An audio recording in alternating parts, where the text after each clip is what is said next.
Hello everyone, welcome to Math Tired Club, where we make all those hard things in math very, very easy. Don't forget to like, subscribe, and comment, and don't forget to turn on notifications so that whenever I upload a new video, you would be notified. So I hope you're doing well. Today, we are going to talk about translation and transformation of different functions. The very first thing that I'm going to start with is the parent function. So the first thing that you are supposed to know about is called the parent function. Give me a second. Okay.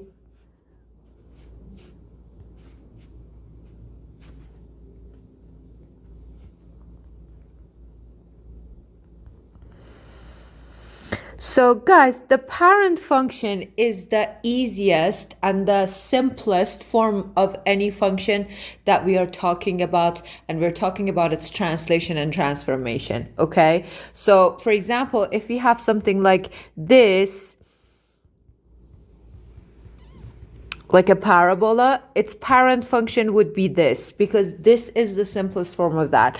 Or for example, if we have an absolute value function, looking like this, the parent function of this is going to be that, the simplest form of that function, okay? So the very first thing that we should know is what a parent function is, which is the simplest and the easiest form of the function that we are talking about, okay?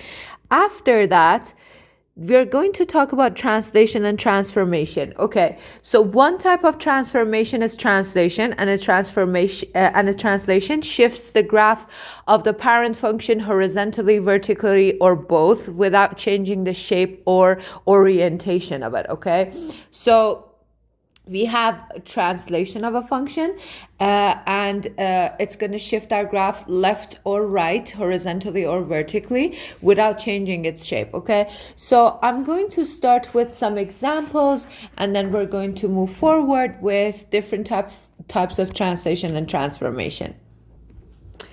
Okay, ta-da! Here I am with the definitions and different types of translations and transformations, okay? So, guys, listen, I'm going to make it really, really easy for you, and I'm going to add these all into one example, and I'm going to explain it through that. So, first of all, before I start with my example, I'm just going to go through it. The first thing that we have, it's called a vertical transformation, translation, which the shape of the graph doesn't change, which the graph is just getting added by a number outside, okay? As you see K over here, the K is getting added outside the X, so it doesn't have to do anything with the X, so the changes are for the Y's. So what are the Y's? Where are the Y's? They're located vertically, right? So it's going to move K units upwards or downwards, okay? So if it's getting added by K, then it's going to go upwards. And if getting subtracted by K, then it's going to go downwards, okay? Then we have like a horizontal translation, which is going to move the graph left or right. And as you can see, the H is next to the axis, so the changes are for the axis. So if the H is added by axis, it's going to move to the left, okay? Because, guys, have this in your mind so that you would never mix it up. For example, the original vertex formula of a quadratic function or an absolute value function is this, right?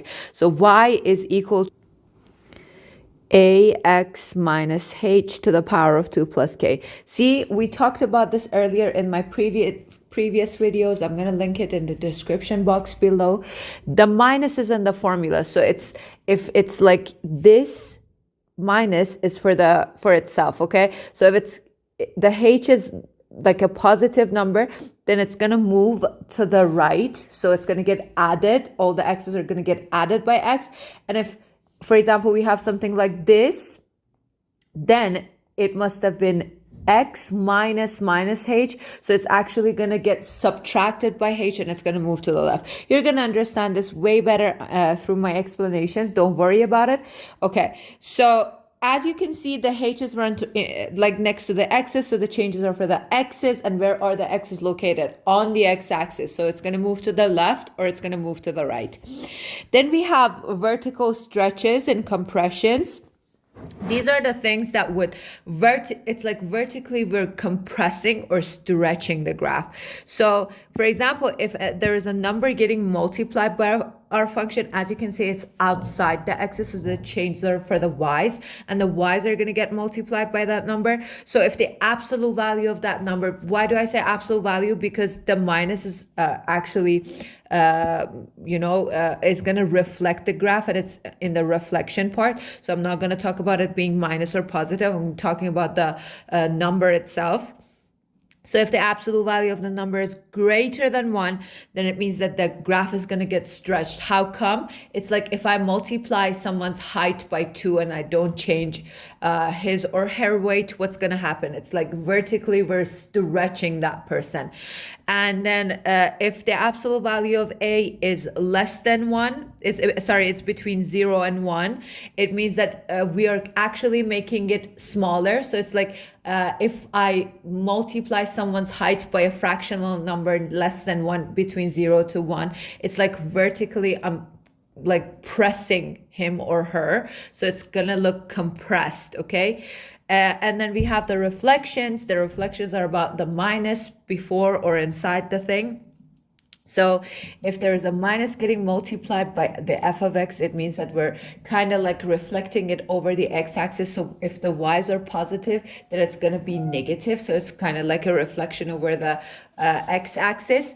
And then if there is a minus inside, then if the graph is not symmetrical as the ones that we have, like parabolas and absolute value functions, we can see it. And if it is, we can't, because the reflection is going to be itself. Now I'm going to bring up an example and we're going to see what is the meaning of all of these in one example. Bear with me. You're going to understand this very, very easily.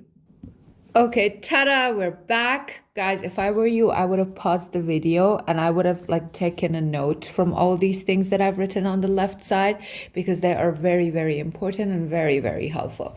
So here I am with an example. Y is equal to negative 2x minus 1 to the power of 2 plus 1. We want to talk about how it's been translated and transformed into this function. So the very first thing I'm going to start with is my parent function, okay? So what is the easiest and the simplest form of this function? It is a parabola, okay? So the easiest and the simplest form of this function would be this, parabola without any number getting added, multiplied, or subtracted by it, okay? Then I'm going to have its chart. Okay, and then I'm going to have the vertex in the middle. Okay, and then I'm going to substitute something less. The vertex of this is going to be 0 and 0.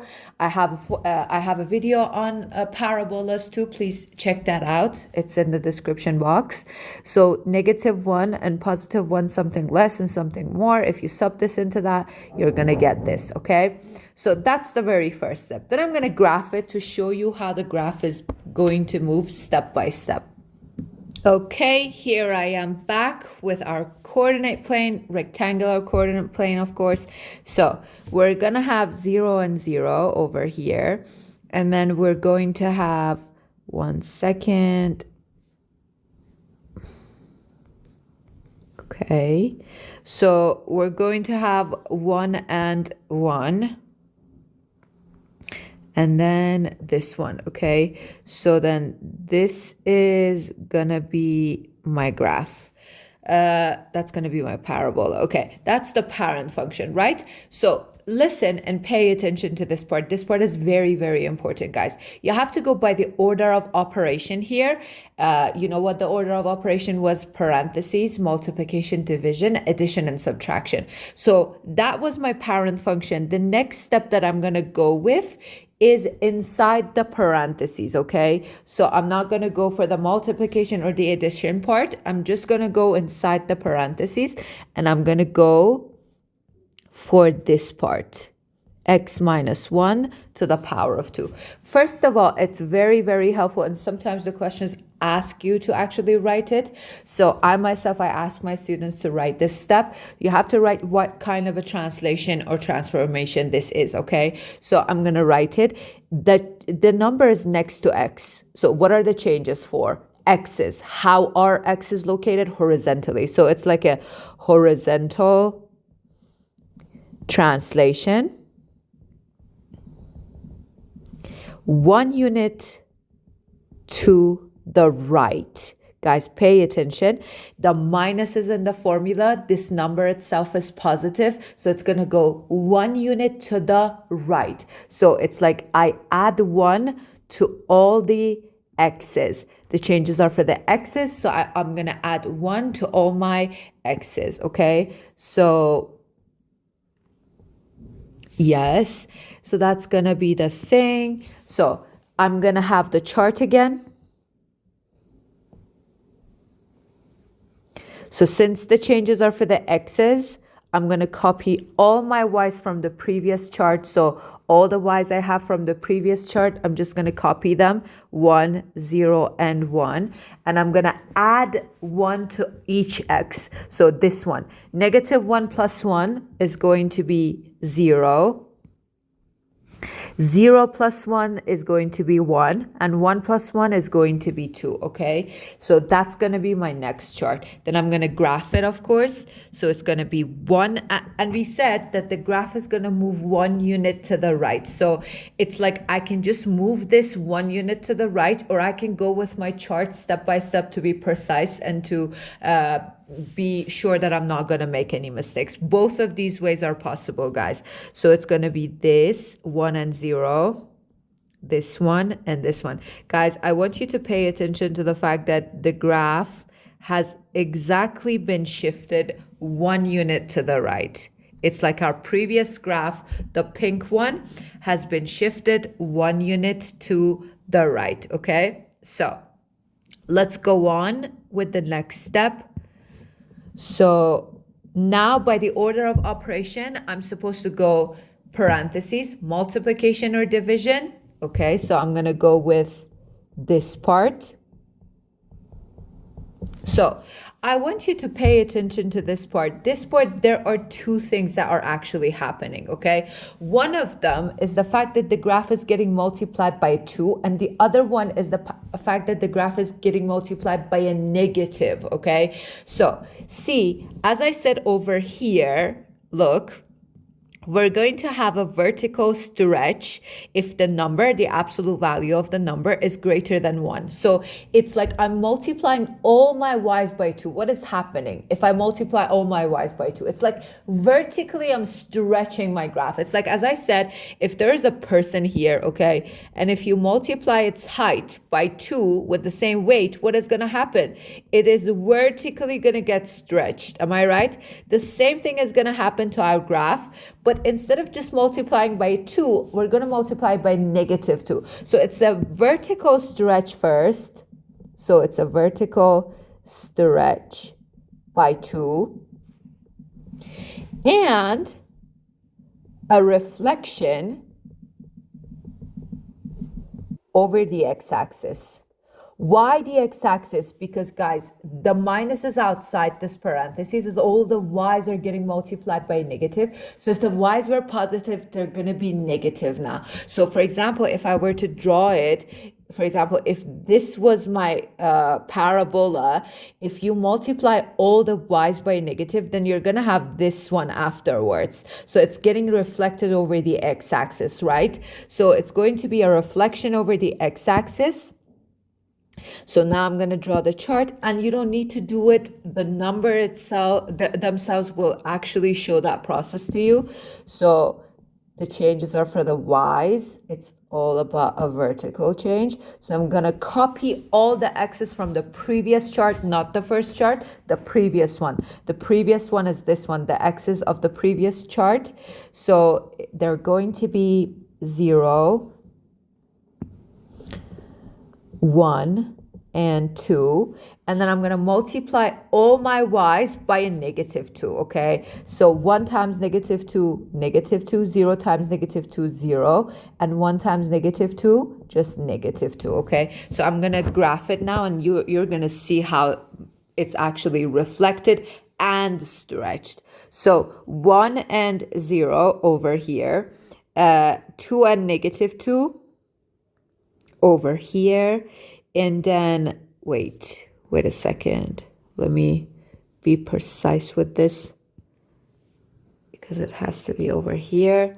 Okay, so 2 and negative 2, and then 2 and negative 2, that's not 2. Okay, 1 second, bear with me. 2 and negative 2, and then 0 and negative 2.